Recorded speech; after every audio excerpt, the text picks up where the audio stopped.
Radhe Radhe dear students. आज हम लोग यहाँ पर कूलाम के नियम के बाद कूलाम के नियम का सदिश निरूपण लेकर आए हैं। कूलाम के नियम के सदिश निरूपण की आवश्यकता क्यों पड़ी हम आपको बता दें, क्योंकि जब दो आवेश हम लोग वहाँ Q1 और Q2 लेते थे तो इनके बीच में एक क्या लगता था, बल लगता था, और इसी बल की दिशा को ज्ञात करने के लिए इस निरूपण की आवश्यकता पड़ी। तो चलिए ठीक है, इसको समझते हैं थोड़ा सा।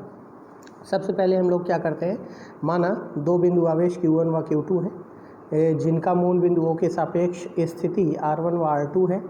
यदि Q1 के सापेक्ष Q2 की स्थिति R21 हो तो R21 बराबर हम लोग लिख सकते हैं R2 माइनस R1। तो चलिए इस बात को हम लोग समझते हैं। यहाँ डायग्राम दिया गया है, यहाँ पर एक मूल बिंदु O दिया गया है।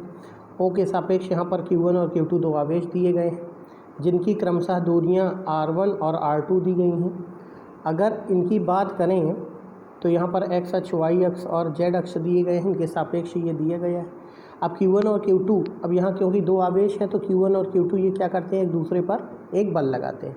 अब इसी बल को निकालने के लिए हम लोग पहले इनकी स्थितियाँ देखते हैं कि आखिर ये आवेश बल लगने के बाद जाएंगे किधर। अगर हम लोग देखें कि Q1 अगर मान लीजिए Q2 अगर Q1 पर बल लगाए तो R12 की तरफ ये जाएगा, और अगर मान लीजिए Q1 Q2 पर बल लगाए तो ये इधर की तरफ जाएगा।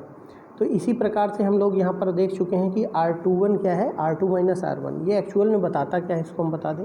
ये किन्हीं भी दो बिंदुओं के बीच की क्या बताता है, स्थिति को बताता है, इसलिए इसको स्थिति सदिश कहा जाता है। स्थिति बताने का मतलब जो है पहली पोजीशन और दूसरी पोजीशन, इन दोनों का अगर अंतर हम मॉड के अंदर ले लें, किसके अंदर, मॉड के अंदर अगर ले लें, चाहे R1 माइनस R2 कर लें, चाहे R2 माइनस R1 कर लें, एक ही बात है। अगर मॉड के अंदर ले लें तो दूरी हमेशा क्या होती है, धनात्मक हो जाती है। वैसे भी दूरी हमको ऋणात्मक कहीं नहीं लेना होता है। तो चलिए ठीक है, अब यहाँ पर दो आवेश Q1 और Q2 दिए गए हैं तो हम कूलाम का नियम लगाते हैं। अगर हम कहें कि आवेश Q2 पर Q1 के कारण जो बल लगता है तो उसका मान हम लोग निकाल सकते हैं, क्योंकि ये किधर की तरफ जा रहा है इसको विशेष ध्यान देना है। ये जा रहा है 2 1 की तरफ, तो Q2 पर आवेश लग रहा है, Q1 के कारण एक बल लगेगा, Q1 कारण इधर बाहर की तरफ एक बल लगेगा, और इसी बल को हम लोग यहाँ कैलकुलेट कर सकते हैं। इस बल का मान क्या हो सकता है, F21 बराबर K into Q1 Q2 R21 का whole square into R21 cap. ये R21 कैप इसकी स्थिति बताता है, इसकी दिशा को बताता है कि ये इस तरफ है। तो चलिए ठीक है, इसको और थोड़ा समझते हैं। यहाँ K का जो मान होता है वो आप सबको पहले से ही पता है। कूलाम के नियम में K का मान क्या होता है, 1/4 पाई एप्सिलॉन नॉट।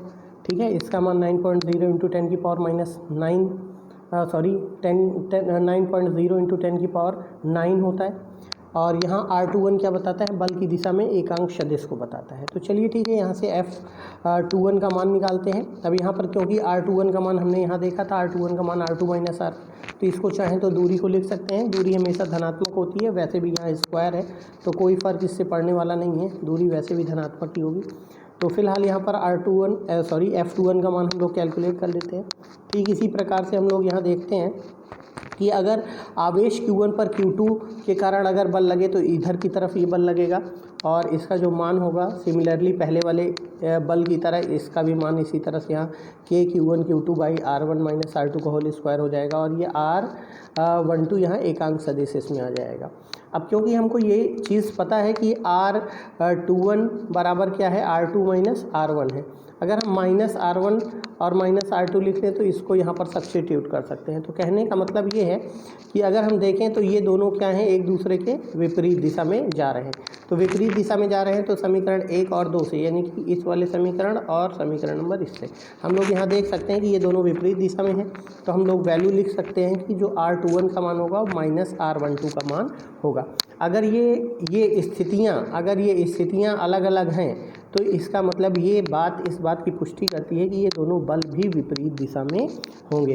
तो इस तरह से हम लोग कूलाम के नियम से इस बल का क्या करते हैं, सदिश निरूपण कर लेते हैं। तो चलिए ठीक है, इसके आगे थोड़ा सा और देखते हैं। दूसरा जो टॉपिक है वो है बहुल आवेशों के बीच लगने वाला बल या अध्यारोपण का सिद्धांत। अब इस टॉपिक के बारे में थोड़ा सा बताते हैं कि अगर मान लीजिए कोई बिंदु O आपको दिया गया हो, कोई बिंदु O है और यहाँ से बहुत सारे आवेश जैसे Q1 Q2 Q3 dot dot dot Qn बहुत सारे आवेश अगर किसी एक बिंदु के सापेक्ष निकल रहे हैं और हमें किसी भी बिंदु पर क्या निकालना है, वैद्युत बल का मान निकालना है, तो हम वहाँ पर क्या करते हैं, ये बहुल आवेशों के बीच लगने वाला बल निकालते हैं, वो भी अध्यारोपण के सिद्धांत से। तो चलिए ठीक है, थोड़ा सा अध्यारोपण का सिद्धांत हम लोग समझते हैं क्या होता है। तो अध्यारोपण के सिद्धांत के अनुसार किसी एक स्थिर आवेश पर निकाय के अन्य स्थिर आवेशों के कारण लगने वाला बल का जो परिणामी होता है उसका अलग अलग बलों के सदिश योग के क्या होता है, बराबर होता है। यानी कि जितने भी बल, जैसे मान लीजिए हमको Q1 पर बल कैलकुलेट करना है तो Q2 के कारण, Q3 के कारण, Q4 के कारण या जितने भी Qn के कारण जितने भी बल लगेंगे सभी का अगर हम सदिश योग कर दें तो हमें क्या मिल जाता है, कुल बल का मान मिल जाता है। तो चलिए कुछ इसी प्रकार से हम लोग यहाँ कैलकुलेट करेंगे। यहाँ पर मान लेते हैं, माना किसी निकाय में n आवेश Q1, Q2, Q3 dot dot dot Qn है, हमें Q1 आवेश पर क्या करना है, बल ज्ञात करना है। यहाँ पर Q1 दिया गया है, इस Q1 पर हमें क्या करना है, बल कैलकुलेट करना है। तो चलिए ठीक है, यदि आवेशों Q2, Q3, Q4 dot dot dot Qn की स्थितियाँ Q1 के सापेक्ष क्रमशः R12, क्योंकि पहला है R1 है, 12 पहला, इसके बीच R12 है, यहाँ से R13 है, R14 dot dot dot R1n है। अगर इस तरह से इनकी स्थितियाँ दी गई हैं तो हम इसको लिख सकते हैं। और अगर इन पर बल की बात करें तो यहाँ F12 हो जाएगा, F13 हो जाएगा, डॉट डॉट डॉट F1n हो जाएगा। अब यहाँ पर अगर एक एक बल कैलकुलेट करें तो यहाँ F12 अभी निरूपण में हमने देखा, सदिश निरूपण में तो कैसे किया था हमने, 1/4πε0 Q1 Q2 बाई R12 का होल स्क्वायर और R12 इसकी पोजिशनल वेक्टर साथ में लिख लिया है। इसी तरह से 13 को कैलकुलेट करें तो यहाँ ये वैल्यू हो जाएगी, डॉट डॉट डॉट 1F1 अगर कैलकुलेट करें तो ये वैल्यू कैलकुलेट हो जाती है। अब क्योंकि हम लोगों ने अभी पढ़ा अध्यारोपण का सिद्धांत ये कहता है कि जितने भी बल आएंगे सबका सदिश सम हमको लेना है। तो यहाँ पर हम लोग देखिए आवेशों के कारण, सभी आवेशों के कारण Q1 पर जो परिणामी बल होगा उसको अगर हम F1 कहें तो ये हो जाएगा F12, F13 dot dot dot F1n। अब इसी तरह से जितने भी मान हम लोगों ने यहाँ पे कैलकुलेट किए हैं, यहाँ पर देख सकते हैं, यहाँ ये सारे मान हमने कैलकुलेट किए हैं, इन सारे मानों को उठाकर वहाँ पर हम लोग क्या करते हैं, शिफ्ट कर देते हैं। तो चलिए ठीक है, यहाँ पर मान को रखते हैं। यहाँ पर देख लीजिए, यहाँ पर मान जब रखा गया तो 1/4πε0 सब में कॉमन था। यहाँ Q1 Q2 बाई R12 का square, Q1 Q3 by R13 का square, dot dot dot Q1n by 1n का होल स्क्वायर और साथ में सदिश। इस तरह से हम कैलकुलेट कर सकते हैं। ठीक इसी प्रकार से एक बात और समझने वाली है कि मान लीजिए ये तो हमने निकाला था कि Q1 आवेश पर हमको ये बल सब आवेशों के कारण निकालना था, लेकिन अगर मान लीजिए Q2 पर निकालना होता या Q3 पर निकालना होता तो क्या करते हैं, तो वहाँ पर कुछ नहीं किया जाता है, केवल स्थितियाँ ध्यान में रखी जाती हैं और उसकी दिशा ध्यान में रखी जाती है। तो यहाँ देखिए लिखा हुआ है, ठीक इसी प्रकार यदि किसी अन्य आवेश पर बल ज्ञात करना हो तो ज्ञात कर सकते हैं। देखिए यहाँ पर F2 के कारण यानी कि Q2 पर अगर हम बल निकालें तो यहाँ पर हम लोग देख सकते हैं कि F2 का जो मान होगा 1/4πε0। अब यहाँ पर क्योंकि Q1 का कोई रोल है नहीं, Q2 के सापेक्ष निकालना है तो Q2 Q1 बाई R21 यहाँ दूरी हो जाएगी। इसी तरह से Q2 Q3 बाई 23 हो जाएगा। अगर n पर बात करें तो Q2 Qn बाई R2n का होल स्क्वायर हो जाएगा। तो इस तरह से ये बल हम Q2 के सापेक्ष भी निकाल सकते हैं। इसी तरह से Q3 पर भी निकाल सकते हैं, Q4 पर भी निकाल सकते हैं, किसी भी आवेश पर हम लोग बल कैलकुलेट कर सकते हैं। तो यही हमारा क्या है, अध्यारोपण का सिद्धांत है। तो चलिए ठीक है, इसका यूज़ हम लोग काफ़ी न्यूमेरिकल्स में अभी आगे करेंगे, देखेंगे कैसे अध्यारोपण का सिद्धांत कार्य करता है। तो चलिए ठीक है, यहाँ पर अब अगला जो टॉपिक है ये बहुत ज़्यादा इंपॉर्टेंट है, एग्जाम में कई बार पूछा गया है, इससे काफ़ी क्वेश्चंस आते हैं। तो यहाँ पर जो अगला टॉपिक है वो है वैद्युत क्षेत्र तथा वैद्युत बल रेखाएं। तो सबसे पहले हम आपको बताते हैं कि आखिर वैद्युत क्षेत्र होता क्या है। तो एक छोटी सी प्रॉपर्टी बताते हैं कि अगर मान लीजिए कोई भी आवेश है, मान लीजिए कोई Q आवेश है, तो इसके चारों ओर क्या होता है, एक क्षेत्र बन जाता है, अपने आप ही एक क्या बन जाता है, क्षेत्र बन जाता है। और वही क्षेत्र, उस क्षेत्र की खास बात ये होती है कि उस क्षेत्र में अगर मान लीजिए कोई भी परीक्षण आवेश का मतलब होता है एकांक आवेश। एकांक आवेश का भी मतलब हम आपको बता दें कि अगर कोई एक ऐसा आवेश हो जिसका परिमाण क्या हो, 1 हो, एक कूलाम, उसको हम लोग परीक्षण आवेश कहते हैं। इससे छोटा या सूक्ष्म धन आवेश संभव नहीं होता है। तो चलिए ठीक है, यहाँ पर देख लेते हैं, लिखा हुआ है प्रत्येक आवेश के चारों ओर का वह क्षेत्र जिसमें किसी दूसरे आवेश को रखने पर, अगर कोई भी आवेश इसके आसपास लाया गया, रखने पर वो क्या करेगा, ये देखिए यहाँ पर परीक्षण आवेश को इस Q आवेश वाले क्षेत्र के पास लाया जा रहा है। यहाँ देख लीजिए, इस परीक्षण आवेश को क्या कर रहे हैं, इस क्षेत्र में ला रहे हैं। तो इस पर क्या करेगा, वह आकर्षण या प्रतिकर्षण बल का अनुभव करता है। और यही जो अनुभव करता है वही क्या कहलाता है, वैद्युत क्षेत्र कहलाता है। तो कहने का मतलब आप ये भी कह सकते हैं कि जैसे कोई बड़ा आवेश रखा गया हो और यहाँ पर कोई एक सूक्ष्म आवेश रखा गया, तो इनके बीच में जो बल लगेगा, इनको पास लाने पर जो एक बल लगेगा, इसी बल को हम लोग क्या कहेंगे, वैद्युत क्षेत्र। तो वैद्युत क्षेत्र भी एक प्रकार का बल ही है, बस वो क्या है, किसी आवेश पर एकांक आवेश को उसके पास लाने पर लगता है। तो चलिए ठीक है, यहाँ पर डायग्राम के माध्यम से हम समझा रहे हैं कि यहाँ पर एक क्यू आवेश लिया गया है, इसके चारों ओर बहुत बड़ा क्षेत्र बना हुआ है। इस क्षेत्र में आप लोग एक चीज़ और देख सकते हैं, परीक्षण आवेश को जब हम लोग यहाँ पर ले आते हैं, परीक्षण आवेश को जब हम लोग यहाँ ले आते हैं, तो परीक्षण आवेश को लाने पर क्या होता है कि इनके बीच में, इस आवेश और इस बड़े वाले आवेश के बीच में एक क्या लगता है, यहाँ बल लगता है, और इसी बल को हम लोग क्या कहते हैं, वैद्युत क्षेत्र। तो चलिए इसे वैद्युत क्षेत्र के माध्यम से हम लोग देख सकते हैं। अब इसके बाद देखिए वैद्युत बल रेखाएं क्या होती हैं।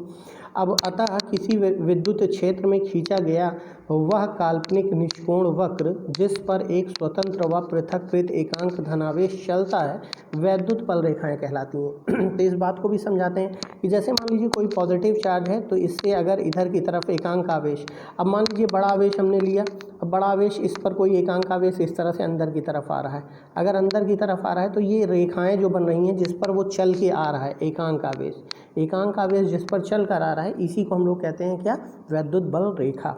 जैसे यहाँ पॉजिटिव चार्ज है, तो पॉजिटिव चार्ज की प्रॉपर्टी होती है कि जो एकांक आवेश होगा, क्योंकि पॉजिटिव चार्ज है और एकांक आवेश भी धनावेश होता है, वो भी सूक्ष्म, तो इस पर बड़ा आवेश क्या करता है, बाहर की ओर बल लगाता है, और जब बाहर की ओर बल लगाता है तो इसकी दिशा कहाँ हो जाती है, बाहर की ओर। तो जो वैद्युत बल रेखाएं होती हैं धनावेश से हमेशा कहाँ निकलती हैं, बाहर की ओर। इसी प्रकार से जो ऋण आवेश होता है, ऋण आवेश पर बल रेखाएं हमेशा कहाँ होती हैं, अंदर की ओर। ठीक इसी प्रकार से एक डायग्राम और दिखाते हैं हम आपको, यहाँ एक प्लस है और एक माइनस, तो इससे देखिए बल रेखाएं जो है धनावेश से लगातार निकलती रहती हैं और ऋण आवेश में अंदर जाती रहती हैं, और उसके बाद ये क्या करती हैं, इस तरह डायग्राम में दिखाया गया है। अगर मान लीजिए दो धनावेश ले लिए जाएँ तो डायग्राम में आप देख सकते हैं किस तरह का क्षेत्र यहाँ पर बन जाता है। चलिए ठीक है, इसको समझने के बाद ये जो वैद्युत बल रेखाएं होती हैं, इनके गुण को समझते हैं कि इनकी खास बात क्या होती है। ये जो वैद्युत बल रेखाएं होती हैं, इनकी पहली प्रॉपर्टी होती है, ये रेखाएं धन आवेश से चलकर हमेशा कहाँ जाती हैं, ऋण आवेश पर समाप्त होती हैं। लेकिन इसकी एक खास बात क्या होती है, जैसे चुंबकीय क्षेत्र अभी हम लोग आगे पढ़ेंगे, तो वहाँ पर एक सर्कल पूरा हो जाता है, यानी कि बल रेखाएं इसी सर्कल में घूमती रहती हैं, लेकिन यहाँ पर वैद्युत क्षेत्र में ऐसा कुछ नहीं होता है। तो ये धन आवेश से चलकर ऋण आवेश पर क्या हो जाती हैं, समाप्त हो जाती हैं। दूसरा पॉइंट यहाँ पर ये है कि एक बिंदु आवेश Q से उत्पन्न बल रेखाओं की संख्या जो होती है, उसका जो मान होता है वो हमेशा Q/ε0 के क्या होता है, बराबर होता है। अभी वैद्युत फ्लक्स हम लोग जब पढ़ेंगे, वैद्युत फ्लक्स में गॉस का थ्योरम पढ़ेंगे, तो वहाँ भी ये चीज़ देखेंगे कि किसी भी बिंदु आवेश से इतनी बल रेखाएं हम लोग कैलकुलेट कर सकते हैं। तो चलिए ठीक है, यहाँ पर तीसरा पॉइंट जो है, ये बल रेखाएं कभी एक दूसरे को काटती नहीं है। वैद्युत बल रेखाएं कभी भी एक दूसरे को काट नहीं सकती हैं, कि कभी ऐसे इस तरह से क्रॉस नहीं करती हैं, हमेशा ऐसे पैरेलल होती हैं, या इनके बीच का दूरी कम ज़्यादा हो सकती है। तीसरा पॉइंट, इसके बाद चौथा पॉइंट हम देख सकते हैं कि बल रेखाओं की संख्या जहाँ अधिक होती है, जैसे जहाँ पास बल रेखाएं होंगी वहाँ पर वैद्युत क्षेत्र क्या होगा, ज़्यादा, और जहाँ पर बल रेखाएं दूर होंगी वहाँ पर वैद्युत क्षेत्र क्या होगा, कम होगा। ठीक इसी प्रकार से अगला पॉइंट हम लोग देख सकते हैं। अब इसके बाद ये सारे क्या हैं, इसकी प्रॉपर्टीज़ हैं, वैद्युत बल रेखाओं की प्रॉपर्टीज़ हैं। इसके बाद अगला टॉपिक हम लोग देख सकते हैं कि वैद्युत क्षेत्र की तीव्रता आखिर क्या होती है। तो ये काफ़ी इंपॉर्टेंट टॉपिक है, कई बार एग्जाम में पूछा गया है, तो इसको बहुत अच्छे से समझेंगे। तो चलिए ठीक है, इसको समझते हैं। देखिए डेफिनेशन को देखते हैं। पहले लिखा हुआ है विद्युत क्षेत्र के भीतर विद्युत क्षेत्र के किसी बिंदु पर प्रति एकांक परीक्षण धनावेश पर लगने वाले बल को क्या कहते हैं, उस बिंदु पर वैद्युत क्षेत्र की तीव्रता कहते हैं। यानी कि अगर कोई वैद्युत क्षेत्र है, वैद्युत क्षेत्र कहाँ होगा, किसी आवेश के चारों ओर होगा वैद्युत क्षेत्र। अगर कोई परीक्षण आवेश यहाँ लाया जा रहा है तो इन दोनों के बीच में एक बल लगेगा, और जो बल लगेगा वही क्या होगा, वैद्युत क्षेत्र की तीव्रता कहलाएगी।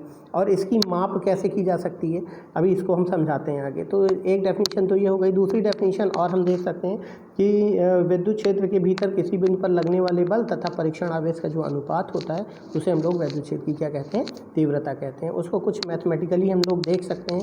लिखा हुआ है, यदि किसी वैद्युत क्षेत्र की तीव्रता E हो, परीक्षण आवेश Q0 हो तथा लगने वाला बल क्या हो, F हो, तब E बराबर हम लोग कह सकते हैं F/Q0। तो ये हमारी यहाँ पर क्या आ जाती है, वैद्युत क्षेत्र की तीव्रता आ जाती है। तो चलिए ठीक है, इसके बारे में कुछ पॉइंट्स और देखते हैं कि वैद्युत क्षेत्र की तीव्रता आखिर कैसे, क्या इसका मात्रक होता है, कैसी राशि है, इसकी विमा क्या होती है, ये सारी बातें समझते हैं। तो चलिए नोट में कुछ पॉइंट्स देखते हैं। पहला पॉइंट ये है कि वैद्युत क्षेत्र की तीव्रता जो होती है एक सदिश राशि होती है। दूसरा, इसका जो एसआई मात्रक होता है वो क्या होता है, न्यूटन प्रति कूलाम। क्यों? क्योंकि ई बराबर होता है एफ अपॉन क्यू, एफ का मात्रक न्यूटन और क्यू का मात्रक होता है कूलाम, इसलिए क्या हो जाता है, न्यूटन प्रति कूलाम। इसी तरह से इसकी विमा की बात करें तो एफ की विमा और क्यू की विमा हम यहाँ दिखा सकते हैं, ये लिखा हुआ है। इसके बाद इसको कैलकुलेट करने पर विमा आ जाती है MLT -3 A -1। उसके बाद देखिए एक पॉइंट और है, काफ़ी इंपॉर्टेंट पॉइंट्स हमने यहाँ कवर करने की कोशिश की है, नई नई चीज़ों को जोड़ा है जो कि आपको बहुत ही समझ में ज़्यादा आएगा, जिससे बहुत न्यूमेरिकल एनालिसिस करने में बहुत आसानी होगी। तो चलिए ठीक है, यहाँ देख सकते हैं लिखा हुआ है यदि आवेश Q धनात्मक होगा तो वैद्युत क्षेत्र की दिशा चालक के पृष्ठ के लंबवत बाहर की ओर होगी। दूसरा पॉइंट इसके बाद लिखा हुआ है यदि आवेश Q ऋणात्मक होगा तो वैद्युत क्षेत्र की दिशा चालक के भीतर, पृष्ठ में, चालक के अंदर की ओर होगा। इसके बाद लास्ट पॉइंट हमने कवर किया है बैटरी या सेल में वैद्युत क्षेत्र की दिशा किस तरफ होती है, तो धन टर्मिनल से ऋण टर्मिनल की ओर होती है। तो इस तरह से हम लोग इस पॉइंट को कवर कर लेते हैं। इसके बाद एक और टॉपिक है इसमें, किसी बिंदु आवेश के कारण वैद्युत क्षेत्र की तीव्रता क्या हो सकती है। तो यहाँ पर देखिए हम मैथमेटिकली समझाने से पहले आपको थोड़ा सा कैलकुलेट करके दिखाते हैं। यहाँ पर मान लीजिए एक धन आवेश लिया हुआ है, इससे r दूरी पर कोई बिंदु P है जहाँ पर परीक्षण आवेश Q0 लिया गया है। क्योंकि यहाँ पर ये बड़ा आवेश है और ये छोटा आवेश है तो एक बल बाहर की ओर काम करता है, क्योंकि +Q छोटे वाले आवेश पर क्या कहता है, छोटे वाले आवेश पर एक बाहर की ओर बल लगाता है, प्रतिकर्षण बल। उसके बाद देखिए हम यहाँ पर इसको थोड़ा सा समझाते हैं, यहाँ हम लिख लेते हैं। अगर नोट्स में अगर हमको नोट्स बनाना हो तो लिखते हैं माना एक बिंदु आवेश Q है, किसी बिंदु O पर स्थित है, O से R दूरी पर स्थित किसी बिंदु P पर वैद्युत क्षेत्र की हमको क्या करना है, तीव्रता ज्ञात करना है। अगर तीव्रता ज्ञात करना है तो सबसे पहले यहाँ पर एक बड़ा आवेश है, छोटा आवेश है, दोनों के बीच कूलाम के नियमानुसार एक बल काम करेगा। तो यहाँ पर हमने लिखा कूलाम के नियमानुसार परीक्षण आवेश Q0 पर लगने वाला बल F, और इसका मान जो हो जाएगा 1/4 पाई एप्सिलॉन नॉट, क्योंकि Q है और Q0 है और बीच की दूरी R है तो Q0/R²। इसको हम लोग समीकरण नंबर क्या बना लेते हैं, 1। अब देखते हैं, अतः P बिंदु पर वैद्युत क्षेत्र की जो तीव्रता है वो E बराबर हम लोग फॉर्मूला जानते हैं F/Q0। अभी थोड़ी देर पहले ही हम लोगों ने यहाँ पर देखिए ये फॉर्मूला देखा था। अब इसके आगे क्या करते हैं, इसको कैलकुलेट करते हैं। अब यहाँ पर समीकरण 1 से इस F का मान यहाँ पर क्या करते हैं, सब्स्टिट्यूट कर देते हैं। जैसे ही बल को सब्स्टिट्यूट करते हैं Q0 से Q0 यहाँ पर कट जाता है और फाइनली निकल कर आता है 1/4 पाई एप्सिलॉन नॉट Q/R²। उसके बाद जो वैद्युत क्षेत्र की तीव्रता होती है फाइनली किसी बिंदु आवेश के कारण वो कितनी आ जाती है, 1/4 पाई एप्सिलॉन नॉट Q/R², और इसका जो मात्रक होता है वो होता है न्यूटन प्रति कूलाम। इस तरह से हम लोग इसको क्या करते हैं, कैलकुलेट कर लेते हैं। अब देखिए यहाँ पर एक नोट हमने मेंशन किया हुआ है, क्योंकि मान लीजिए यहाँ पर तो कोई एक बिंदु आवेश था।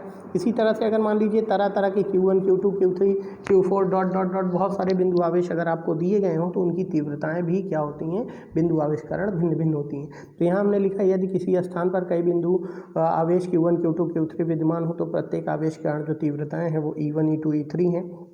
तो कुल तीव्रता क्या होगी, उनके सदिश सम के क्या होगी, बराबर होगी। तो E बराबर क्या हो जाता है, E1 E2 E3 dot dot dot, अगर n है तो n तक हो जाता है। तो इस तरह से हम लोग यहाँ पर वैद्युत क्षेत्र की तीव्रता किसी बिंदु आवेश कारण क्या करते हैं, कैलकुलेट कर लेते हैं। तो आज के वीडियो में हम इतना ही रखेंगे और आगे आने वाले वीडियो में हम लोग वैद्युत द्विध्रुव देखेंगे और जो भी चीज़ें छूटी हुई हैं उनको कवर करेंगे। लेकिन इस वीडियो को सॉल्व करने से पहले अगर आप लोग पूरा वीडियो नहीं देखते हैं तो हम यही चीज़ कहना चाहते हैं कि आप किसी भी वीडियो को अगर आप छोड़ रहे हैं तो एक भी वीडियो मिस मत करिए, चाहे वो मैथ्स का हो चाहे वो फिजिक्स का हो। अगर आप कोई नया टॉपिक इसमें पढ़ रहे हैं तो इसके पहले वाला वीडियो और उसके पहले वाला वीडियो, इस तरह से आप किसी भी चैप्टर को कंप्लीट कर रहे हैं तो उसके सारे वीडियो और पूरा देखिए, क्योंकि हम कोशिश ये करते हैं कि ज़्यादा से ज़्यादा चीज़ें कवर हो जाएँ और आपको ज़्यादा से ज़्यादा चीज़ें समझ में आ जाएँ। इसलिए बार बार इस वीडियो को पॉज करके अगर आप नोट्स बनाना चाहते हैं तो नोट्स बना सकते हैं। इन केस किसी को कोई दिक्कत होती है तो वो हमें कमेंट बॉक्स में मैसेज कर सकता है और पूछ भी सकता है कि कहाँ पर क्या दिक्कत हो रही है। तो चलिए ठीक है, आज के लिए इतना ही, अगले वीडियो में देखते हैं। Okay, thank you very much.